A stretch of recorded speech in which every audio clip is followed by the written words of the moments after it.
people continue to make their way to the southern border. Several lawmakers who just returned from the border say the U.S. immigration system remains overwhelmed. Capitol Hill correspondent Erik Rosales reports. Erik. Well, Tracy, I spoke with Congressman Richard Hudson of North Carolina. He was one of the lawmakers who made the trek down to the southern border.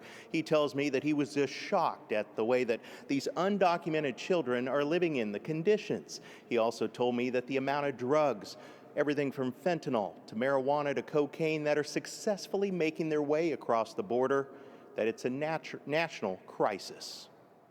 Several of the Border Patrol agents, including the section chief of this section, said the cartels control the border now.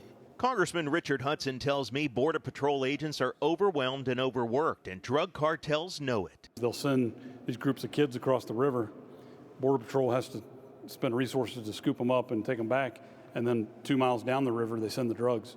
And the people continue to come.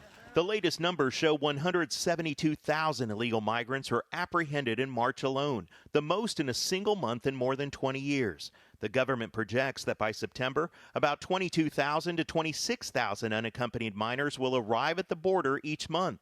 The Biden administration is racing to build emergency facilities where HHS reports the average daily cost per child is approximately $775 per day based on past experience.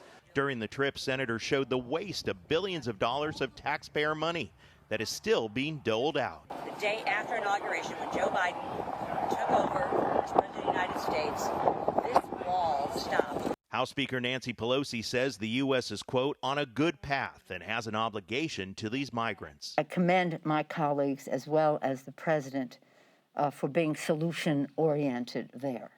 The fact is that the Trump administration made a mess because they did not share the values of any respect for any of the people there. If we're breaking all records, more fentanyl, terrorists, and more people illegally entering than we've seen in more than 20 years, if that's a good path, what's a bad path look like?